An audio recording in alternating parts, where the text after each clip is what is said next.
Marcos 10:46.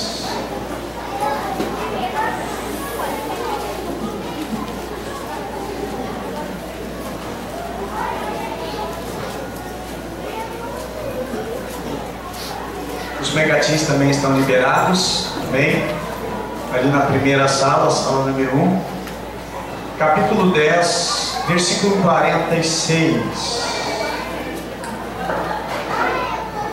Bem, diz assim: e foram para Jericó. Quando ele saía de Jericó, juntamente com os discípulos e numerosa multidão, Bartimeu, cego, mendigo, filho de Timeu, estava assentado à beira do caminho. E ouvindo que era Jesus, o Nazareno, pôs-se a clamar: Jesus, filho de Davi, tem compaixão de mim. E muitos o repreendiam, para que se calasse. Mas ele, cada vez, gritava mais. Diga comigo: e ele, cada vez, gritava mais. Diga de novo: gritava mais. Diga outra vez: gritava mais. Diga outra vez: gritava mais. Mais alto, diga: gritava mais. Mais alto ainda, diga: gritava mais. Amém. E ele gritava: filho de Davi, tem compaixão de mim. E muitos o repreendiam, para que se calasse. Mas ele cada vez gritava mais: filho de Davi, tem misericórdia de mim. Parou Jesus e disse: chamai-o. Chamaram então o cego, dizendo-lhe: tem bom ânimo, levanta-te, ele te chama. Dançando de si a capa, levantou-se de um salto e foi ter com Jesus. Perguntou-lhe Jesus: que queres que eu te faça? Respondeu o cego: mestre, que eu torne a ver. Então Jesus lhe disse: vai, a tua fé te salvou. E imediatamente tornou a ver, e seguia a Jesus estrada afora. Senhor, ministra nesta noite pela tua palavra. Não seja, meu Deus, ação humana, mas sim, meu Deus, ação plena do teu Espírito em nossas vidas, para convencer-nos que nós somos cegos, para convencer que nós somos este homem, que nós somos idênticos a este homem, que nós somos a figura deste homem, que nós temos todas as similaridades, que nós temos, meu Deus, na nossa vida, tudo que identifica esse homem, e que nós precisamos de Ti tanto quanto este homem precisava de Ti. Da mesma maneira, meu Pai, nós precisamos de Jesus. Da mesma forma, meu Deus, por outros motivos, nós precisamos de Jesus. Nesta noite, meu Deus, que o Teu Santo Espírito em nós venha nos convencer da nossa cegueira, da nossa pobreza, dos nossos pecados, das nossas limitações, das nossas dificuldades. Meu Deus, que nós somos cegos, que nós somos mendigos, e que nós estamos longe, que nós não conseguimos te ver pelos nossos próprios olhos. Nos ajuda, Senhor, a entender a Tua palavra, a Tua vontade, o Teu querer. Ministra em nós essa noite, Senhor, pelo poder do Teu Santo Espírito. Age em nós pela Tua bondade, a Tua misericórdia, em nome de Jesus. Todos digam amém? Amém. Todos digam assim: Senhor Jesus, ministra sobre a minha vida nesta noite. Amém? Podemos sentar, meus irmãos? Nesta noite, amados, pela ajuda do Espírito Santo, com a ação de Deus, eu quero lhes trazer esse texto narrado por Marcos, narrado também por Mateus e narrado também por Lucas. E ele fala de um cego, e não é apenas um cego que foi curado por Jesus. Muitos cegos foram curados, vários casos de cegueira. Há um dos casos que Jesus, a Bíblia diz que ele cuspiu, ele fez lodo, e ele colocou o lodo nos olhos do cego, e mandou que o cego fosse até o tanque de Siloé e lavasse com aquela água, e então ele seria restaurado. E ele obedecendo, ele seguindo a obediência, ele dando crédito ao que o Senhor Jesus falou-lhe, ele foi, ele lavou-se, E a Bíblia menciona que ele voltou curado, ele voltou restaurado, ele voltou enxergando. Porque em Deus, irmãos, tudo é possível. Vamos olhar para esse homem e vamos olhar também para nós. Esse homem, que é um cego, ele tinha um fardo. O seu fardo era a cegueira. Ele não queria ser cego. Ele não desejava ser cego. Há circunstâncias que eu quero colocar uma aplicação, que há coisas que você não quer, há coisas que você não gosta em você, há atitudes que você não consegue vencer, há limitações que você tem e você não consegue superar. Há coisas, meus irmãos, na nossa vida que nós temos limitações, nós possuímos limitações e nós não conseguimos sair delas. Há coisas que nós gostaríamos de resolver se fosse fácil, somente como ligar uma lâmpada ou desligar a energia de uma lâmpada. Você chegar ali e apertar o botão, está pronto, nós faríamos. Há problemas, há dificuldades que você tem, e não é simplesmente apertar um botãozinho e está tudo resolvido. Seria ótimo, seria bom demais, se fosse apenas apertar um botão e os meus problemas eles estão resolvidos, as minhas limitações são desaparecidas, elas vão embora. Mas não é assim. Esse homem ele não tem opção. Há momentos na vida que nós não temos opção, não tem escolher alternativa, primeira, segunda, terceira, não tem como escolher a alternativa número 1 ou a número 2, às vezes não tem alternativa, não tem saída, não tem o que fazer, não tem o que o homem possa fazer. Há limitações, todos nós temos limitações, todos nós temos uma cegueira.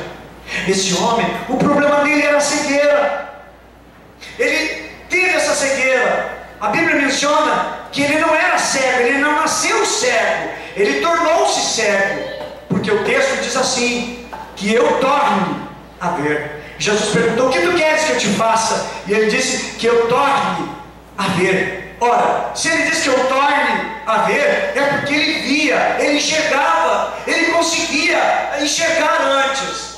Essa cegueira se instalou depois, talvez na infância, na adolescência, talvez depois de uma certa idade, ele passou a ser cego. E ele tinha saudade daquele tempo que as coisas estavam bem. Quem sabe também aplica-se na sua vida a um tempo que parecia que eram boas coisas. Você não tinha os problemas que você vive hoje.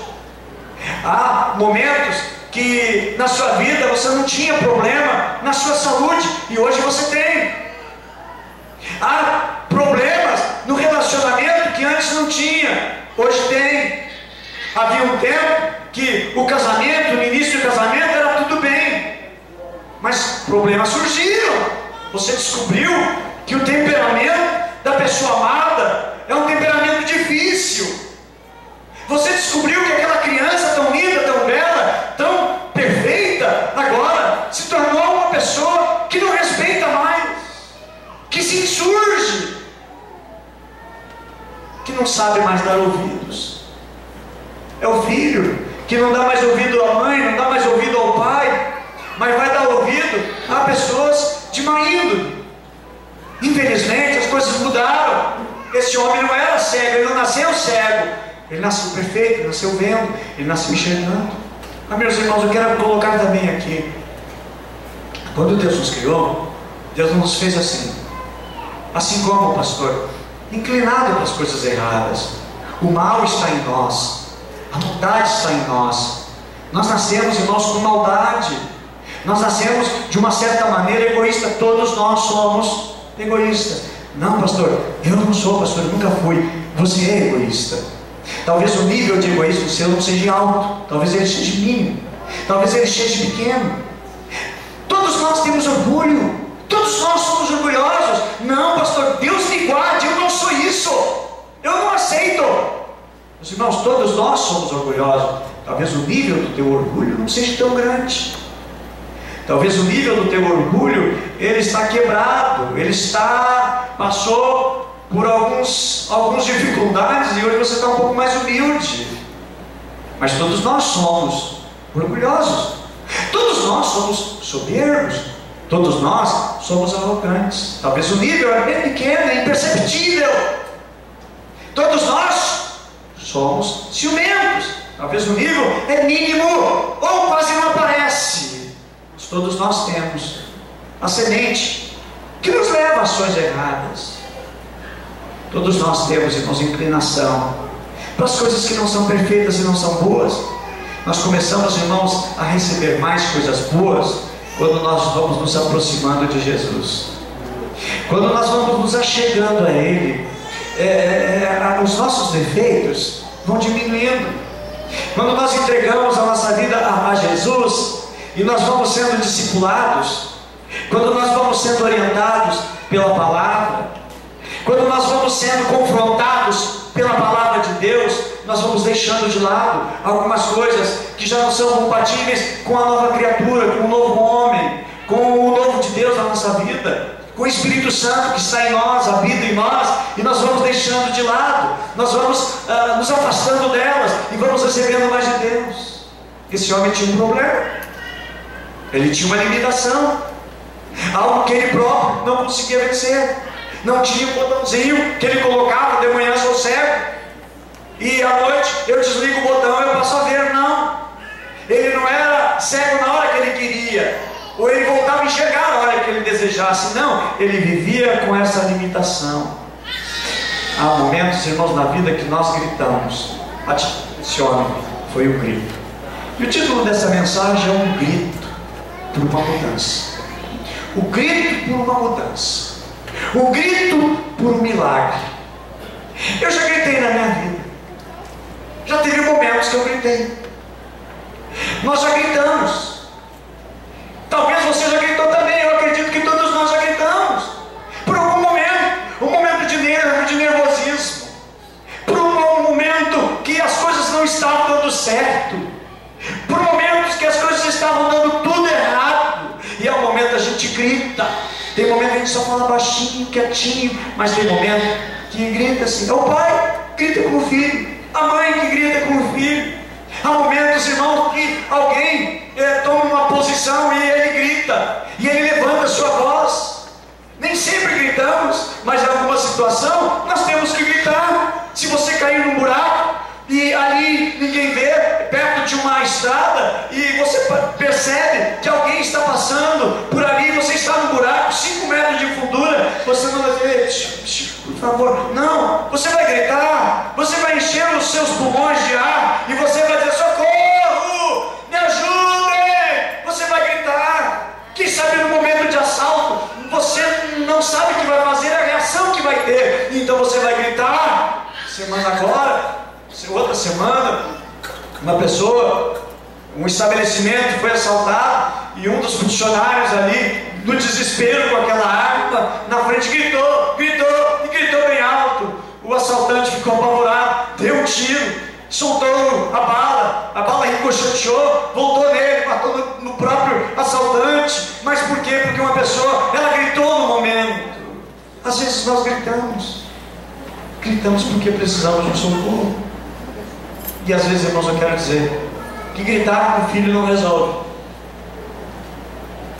que gritar com o cônjuge não resolve, que gritar contra um inimigo, um adversário, não resolve. Mas eu quero dizer, irmãos, gritar ao Senhor pedindo socorro pode mudar tudo na nossa vida.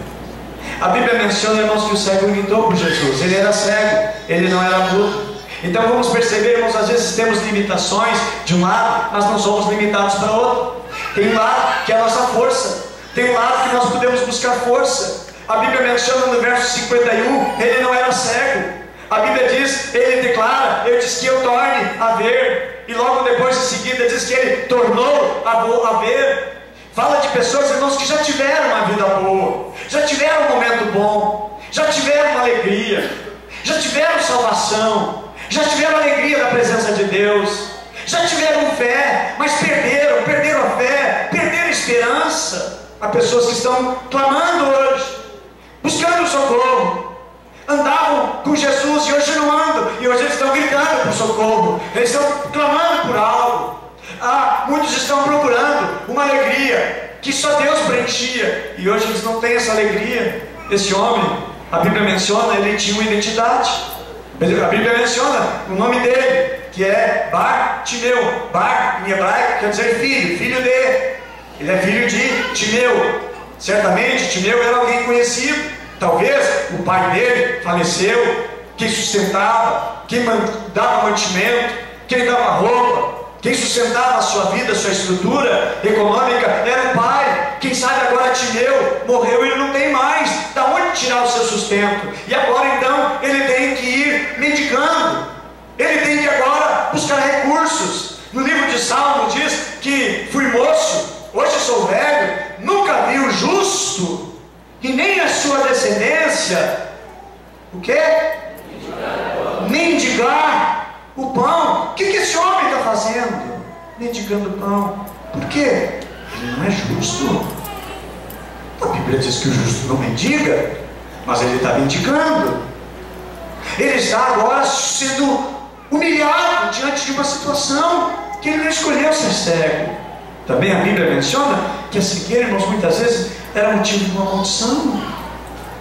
Era motivo de Deus agindo e deixando a pessoa nessa limitação. Quem sabe é um tratamento. Mas havia muitos cegos. Não eram poucos os cegos. Muitos cegos tinha naquela época em Israel. E esse homem estava ali nessa vida humilde, nessa vida humilhada. E repete, ele torna para a nossa vida, irmãos, porque nós não somos justos aos olhos de Deus. Mas pastor, eu já entreguei a minha vida para Jesus, eu aceitei Jesus, eu estou fazendo crescendo na fé nível 1, eu já estou agora no crescendo 2. Eu sou um homem justo. Não, irmãos, a Bíblia diz que não há nenhum justo sequer. Não há ninguém que faça o bem. Pela nossa natureza nós somos separados de Deus. Esse homem, embora tenha nome, embora tenha uma identidade, outros não tinham. Por exemplo, a Bíblia menciona sobre a mulher com fluxo de sangue, não menciona o nome dela, não menciona coisas a respeito dela que dê muito mais informação. Esse homem sim, diz que ele estava na saída de Jericó, talvez a Jericó nova, tinha Jericó, a Jericó antiga e a Jericó nova que foi reconstruída e restaurada pelo rei Herodes. E Jesus está saindo da cidade, nos informa os evangelistas, e quando está saindo, está aquele homem na saída da cidade. Tinha uma iniquidade, filho de Timeu, estava à beira do caminho, talvez ele ficou órfão. Timeu havia morrido e ele está desamparado.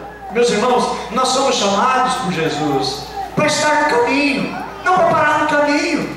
Outra lição que nós tiramos aqui, esse homem estava sentado à beira do caminho.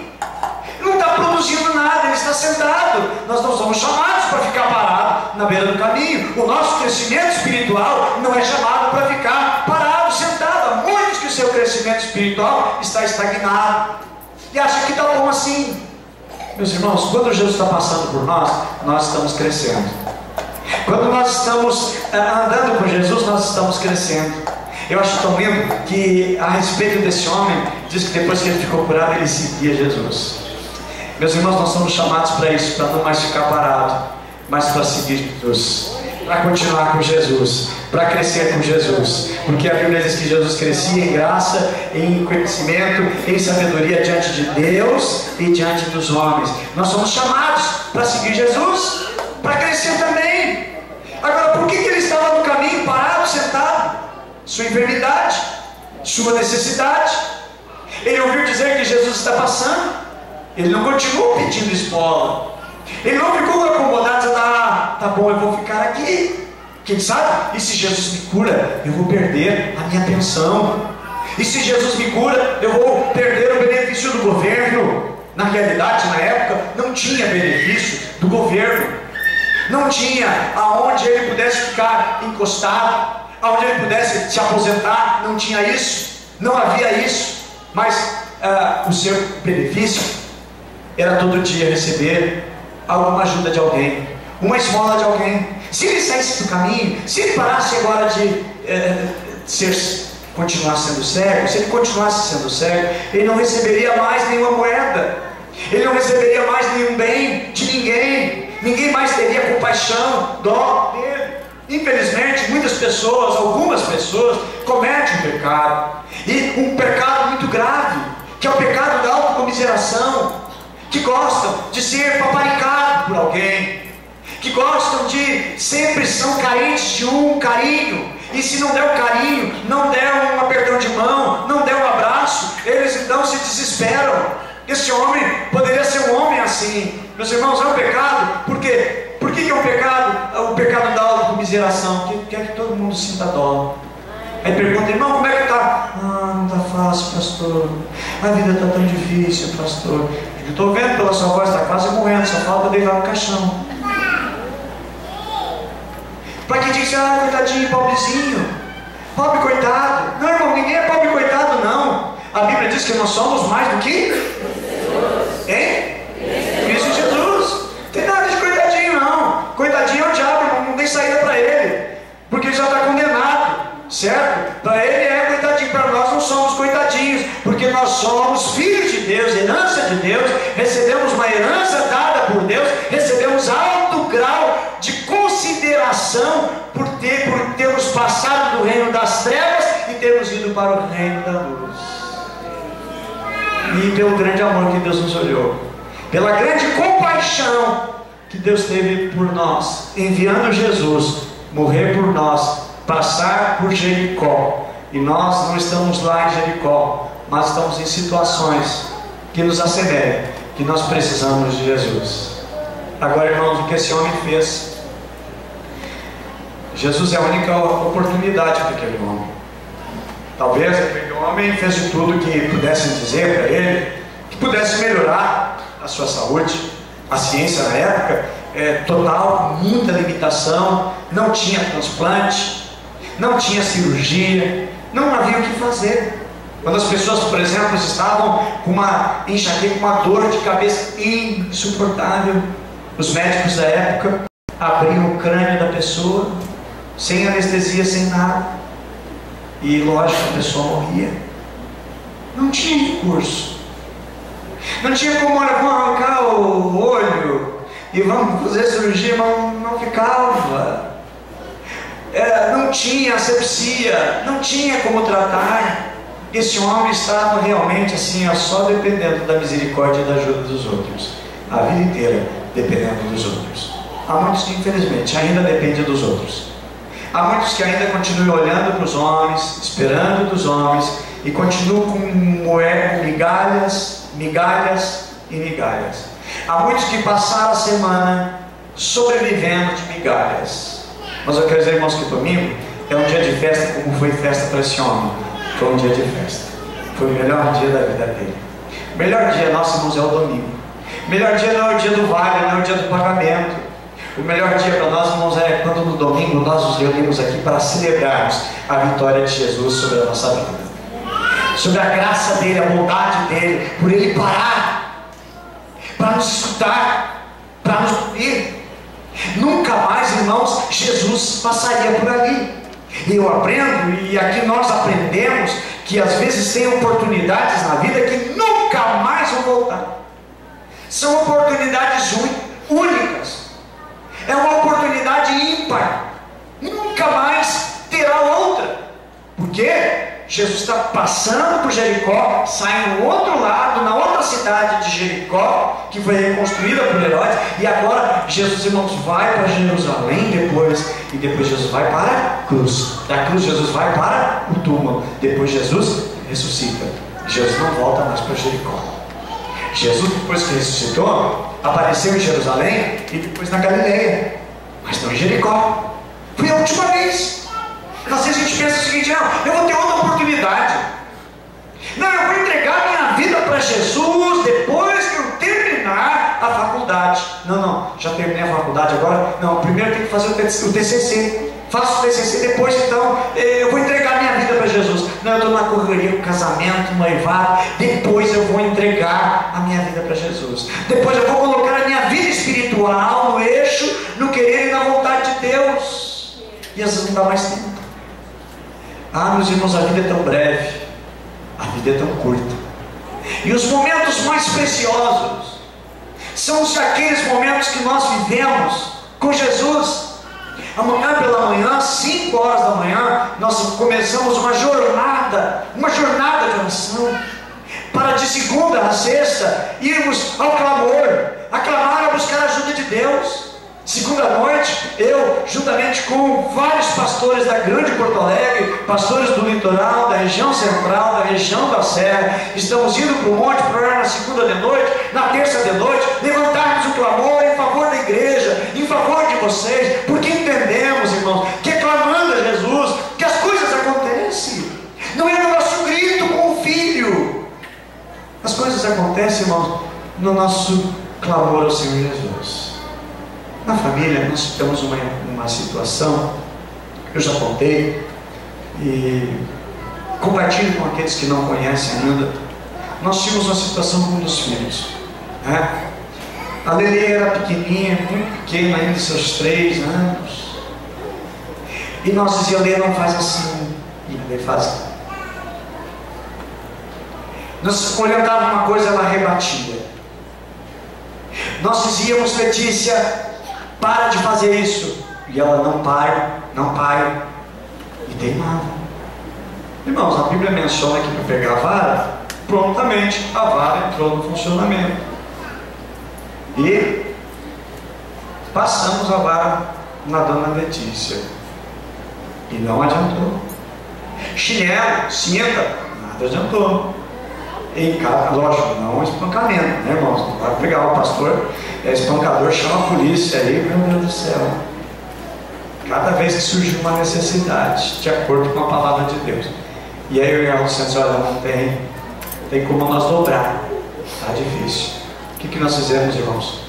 Igual o cego de Jericó, vamos levar Jesus.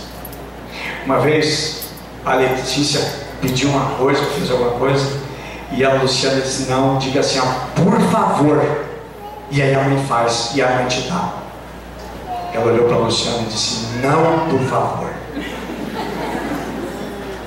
Nada adiantava, irmãos.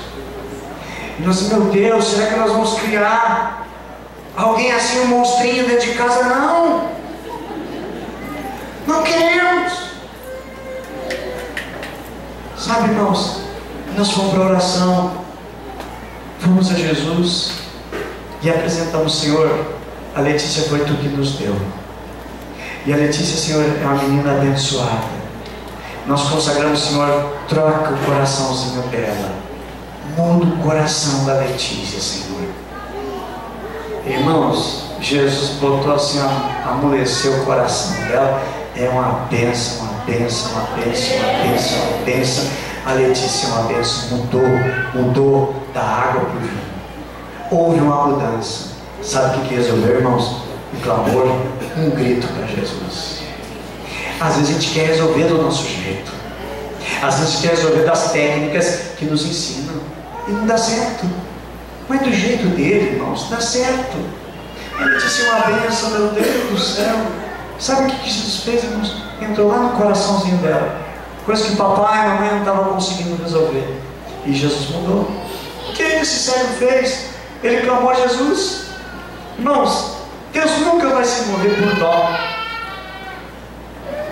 Jesus nunca vai se mover por pena da gente. Jesus nunca vai se mover por necessidade que eu tenho. Jesus vai se mover, Deus vai se mover pela nossa fé, pela fé que você coloca diante de Deus. Não é, eu não sei que Deus não me ajuda, né? Olha só, fulano, Deus está ajudando. Irmão, você não ora, você não clama, você não dobra os seus joelhos para clamar e buscar a ajuda de Deus e quer que Deus te ajude. Nós temos que nos achegar a Ele, clamar, a Bíblia diz: clama em plenos pulmões. E o que esse homem faz? Ele clama a plenos pulmões. E Deus age na nossa fé. Ele era cego, mas ele tinha fé. E fé não tem limite. Fé não tem escolaridade ou cor. Fé não tem posição social. Fé, umas pessoas têm, usam a sua fé e são agraciadas porque eles clamam a Deus. E uma pessoa que tem fé ora, uma pessoa que não tem fé não ora. Jesus está falando sobre oração. O sermão de Jesus a respeito de oração. Jesus está ensinando os apóstolos, seus discípulos, a respeito de oração. E logo depois, Jesus diz: porventura achará o Filho do Homem enfermo na terra? Está falando no contexto de oração. Porventura encontrará oração na terra. Pessoas que se interessam de realmente clamar, orar e buscar o Senhor Jesus. Irmãos, uma crise de oração. Famílias que já não oram mais, pais que não oram, os filhos que não sabem o que é oração, porque não vê os seus pais orarem. Amanhã nós começamos uma jornada tão preciosa, irmãos, que é a jornada de oração. É lindo de ver aqui pessoas espalhadas por esta igreja orando e clamando ao Senhor. Nem o sono é maior do que a sua fé, porque quem vem para a oração, quem vai para a oração é porque tem fé, porque sabe que a fé, irmãos, age, que Deus age através da fé. Tem pessoas, irmãos, que são bem piores que o cego, não tem fé e não confia suas limitações a Jesus. Ele era cego, mas ele tinha fé que Jesus podia curar. Ele era cego e conseguia ver o Cristo em Jesus. Ele era cego e conseguia ver o Cristo em Jesus. Os demais, os saduceus, os religiosos, os fariseus, os demais que estavam ali, não viam Cristo em Jesus. Via somente um profeta, um operador de milagres, e nada mais ele conseguia ver, porque ele dizia: Jesus, filho de Davi. Ele sabia que era o Cristo, e ele estava crendo. E é nesse clamor que chama a atenção de Jesus, e Jesus manda parar, manda voltar, manda trazê-lo. E ele tem aquele momento com Jesus, irmãos. Ele era cego e conseguia ver Jesus, o Cristo. Outros viam apenas um homem, Jesus. E uma das coisas que esse homem nos ensina, e nós aprendemos a palavra de Deus, irmãos. Primeira coisa, aprender a vencer as resistências. Esse homem teve resistência. Todo aquele que quer buscar a Deus tem resistência. Se hoje você fez um propósito: eu vou lá na igreja, eu vou entregar a minha vida para Jesus.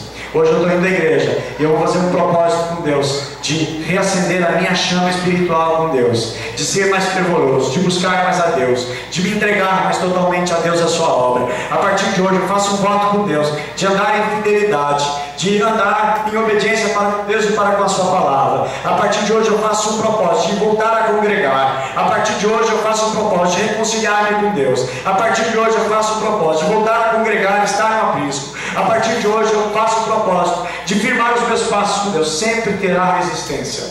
Não pense você que dedicar-se a Cristo, tomar uma decisão por Jesus, não vai ter resistência. Não pense você que mês que vem temos o batismo e você já deu o seu nome para o seu líder, que não haverá resistência. Você que deseja tomar um passo maior, dar um passo para chegar mais perto de Jesus, não pense você que não vai ter resistência. Terá resistência. A Bíblia menciona que esse homem clamava e ele pedia: Jesus, filho de Davi, tem misericórdia de mim. Chegava uma turma lá, a turma do capeta, a turma do diabo. Chegava e dizia: cala-te, fica quieto, rapaz, cala a boca, cala a boca. Ele poderia se sentir acuado, envergonhado. Mas eu estou fazendo fiasco mesmo. Alguém, quem sabe, ô fiasquento, para. Alguém poderia ter humilhado ele diante da multidão. Diz: cala a boca, rapaz. Quem sabe alguém podia ter dado um chute: para de gritar, rapaz. Está vendo agora a reverência? Jesus está passando aí, vamos ser reverentes. Passando um grande homem de Deus, para com isso. Ele teve resistência. Pergunto eu: você já teve resistência pelas suas decisões por Cristo? Você já passou por resistência, quem sabe, de estar na casa de Deus? Uma resistência familiar, uma resistência por estar servindo a Deus. Quem sabe o chefe disse: olha, se é para ir na igreja, se é para ir no retiro, eu não vou te liberar. Você já teve resistência? Esse homem enfrentou resistência. Quais são as resistências por servir a Cristo? Qual é a resistência que você tem enfrentado? Pastor, eu enfrento uma resistência que é a falta de vontade bem na hora de ir no culto, pois é uma resistência espiritual. Há forças que trabalham contra você, para você deixar de vir na casa de Deus, buscar de Deus, se relacionar e buscar mais de Deus na sua vida, para ser injetado na sua fé muito mais de Deus, porque a fé vem pelo ouvir, e ouvir a palavra de Deus. Resistência. Este homem teve resistência. Qual é a resistência que você enfrenta? Pastor, ele enfrenta a resistência chamada desânimo. O desânimo chega, ele me abraça, ele me faz carinho, ele me trata tão bem, e o desânimo me joga por terra. Pois nesta noite, meus amados, faça como esse homem que ele venceu as resistências. Tudo impedia dele chegar a Cristo. Tudo impedia. Primeira coisa que impedia, a sua limitação física. Ele não sabia que lado que Jesus estava. Você já brincou de cabra cega? Não sabe para que lado está. Os olhos vendados. Esse homem é cego, ele não sabe para que lado Jesus está. Ele ouve o barulho de multidão, é muita gente pisando no chão, muita gente marchando. E qual que é o passo de Jesus? Não sabe, ele não tinha andado ainda com Jesus. Sua limitação física. A segunda limitação, obstáculos de tanta gente. Muito povo. Terceira limitação, os inimigos usados pelo diabo, usados pelo inimigo no mundo espiritual, formando resistência, dizendo para ele: para. Quantos irmãos que chegaram a Cristo tiveram resistência? Jairo está levando Jesus para sua casa. Antes de Jesus chegar na casa de Jairo, antes de Jesus entrar na casa de Jairo, já disse: para, não leva Jesus para tua casa. Não leva Jesus para tua casa. Quantas coisas têm acontecido? Quantos levantes espirituais têm se manifestado contra a sua vida e contra a sua fé? Mas eu quero que você diga graças a Deus. Diga assim: graças a Deus. Diga de novo, mais alto: graças a Deus, porque eu estou na casa do Pai. Amém? Vamos dar um aplauso a Jesus. Aplausos a Jesus. Está na casa do Pai. Você está vencendo obstáculos, barreiras. Está recebendo de Deus. Somos chamados, irmãos, para ver o milagre de Deus. Ele venceu a resistência. Tudo impedia de chegar a Cristo. Meus irmãos, que o Senhor nos ajude a vencer. E eu quero encerrar dizendo: não dê vacilos. Não ouça certos tipos de gente. Cuidado, quem se aproxima de você pode não ser um ser humano, pode ser uma força espiritual revestida de homem, revestida de mulher, para te encantar e levar para o outro lado. Pode ser uma conversa, um telefonema, alguém sendo usado pelo inimigo para dizer para você: basta, para, segura, trava. Ei, irmãos, o próprio Senhor Jesus está indo para a cruz, cumpriu o propósito do Pai, um propósito eterno, e um discípulo de Jesus se manifesta querendo mostrar uma proteção para Jesus, e Jesus diz para ele: para trás de mim, Satanás. Alguém usado. O diabo usa, irmãos, as circunstâncias para nos afastar de Deus. Então não dê vacilo. Não ouça, não escute qualquer tipo de gente. A professora Cristina Mari, coordenadora nacional da Minibrac, deu-nos um testemunho hoje que quando ela estava na escola, nos seus 14 anos, tinha sido uma boa aluna, uma excelente aluna, e o professor, um dos professores, que diz ela que inclusive estava bêbado, observou que ela estava andando com más companhias na escola e chamou ela e disse: Cristina, vou te pedir uma coisa, te afasta dessas pessoas, não anda com essas pessoas que você está andando agora. Aqui, irmãos, caiu assim sobre a vida dela. Ela disse que foi a mula de Balaão falando com ela, e ela nunca esqueceu isso. O que ela fez? Dizendo, mesmo o professor estando bêbado, e falou isso, ela se afastou das companhias que ela estava na escola. E passaram-se os anos, depois ela aceitou Jesus, conheceu Jesus, e depois esse professor também foi para a igreja. E aí ela disse: agradecer muito o Senhor, porque se não fosse um conselho seu, quem sabe eu não estaria hoje servindo a Cristo. E eles: mas que conselho? Talvez o senhor nem sabia, o senhor estava bêbado mesmo, mas o senhor disse para mim me afastar de algumas companhias, e eu me afastei. Irmãos, há pessoas que têm percepção do que não é bom, mas infelizmente tem pessoas que não regulam bem muitas vezes o pensamento, achando que as coisas estão bem e que até é de Deus quando não é de Deus. Achamos que a pessoa de Deus está dizendo para mim parar de gritar por Jesus e clamar por Jesus. Não. Quem sabe a minha tia está dizendo: para de ir na igreja, está ficando louco. Tu só quer ler a Bíblia agora, só quer escutar esses hinos, vai aproveitar a vida. Pois, irmãos, são pessoas que estão sendo usadas realmente para não nos permitir chegar mais perto de Jesus. Que o Senhor nos abençoe, que o Senhor nos guarde. E eu pergunto, quem mandou você se calar? Não pare, não pare. Quem mandou você diminuir a sua caminhada com Deus, a velocidade, o ritmo que vinha vindo a sua fé, a sua meditação com Deus, o teu TSD? Quem mandou você parar? Quem mandou você diminuir? Quem pediu? Quem? Meus irmãos, que Deus quer que nós venhamos buscar mais. Não pare, continue, grite mais alto, como esse homem estava gritando. De repente agora alguém chega para eles: para, e ele não para, ele continua, e dizem ainda para ele: para. E a Bíblia diz, irmãos, que mais alto ainda ele gritava, mais alto ele gritava. Então quero dizer, nessa noite, grite mais alto, prossiga, campeão, vai em frente em nome de Jesus, porque nós somos, irmãos, chamados para alcançar o alvo da soberana vocação que é em Cristo Jesus. Quero dizer, nessa noite, profetizo sobre a tua vida: falta pouco para você vencer, amém? Falta muito pouco para você vencer, amém? Falta muito pouco, não desista.